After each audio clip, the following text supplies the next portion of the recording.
அட என்னடா ஆச்சு தமிழ் சினிமால இருக்க மியூசிக் டைரக்டர்லாம் இந்த பக்கம் என்னடா இந்த பாட்டை கேட்டு வைப்பு முடிவுகளை இந்த பக்கம் திரும்பி பார்த்தா என்னங்களா இது இசைமலையில போட்டு நினைஞ்சவங்களை குளிர வச்சுக்கிட்டே இருக்கீங்களா அப்படின்னு சொல்லி யோசிச்சு கண்ணை திறக்கிறதுக்குள்ள பார்த்தா இந்த பக்கம் டிஎஸ்பி இறங்கிட்டாரு. வைப் மூடாதாங்க இருக்கு தமிழ் சினிமால இந்த 3 மியூசிக் இருக்கு என்ன செஞ்சல கன்யூஸ் அடுத்தடுத்து நம்ம வைப்லயே வச்சிருக்காங்க. இது ஒரு புதுவிதமான பரவசமா தான் இருக்கு.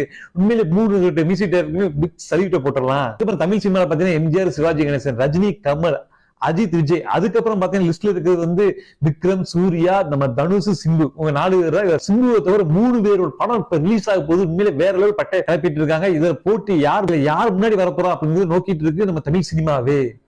இந்த 3 படத்துல எந்த படம் ஹையஸ்ட் கலெக்ஷனை உருவாக்கி முதல் இடத்துக்கு வரப்போகுது, யார் விஜய் அஜித்துக்கு அப்புறம் இருக்கிற இடத்த நிரந்தரமா பிடிக்க போறாங்க ஒரு போட்டி நிலவிட்டு இருக்கு. நீங்க யார் நினைக்கிறீங்க?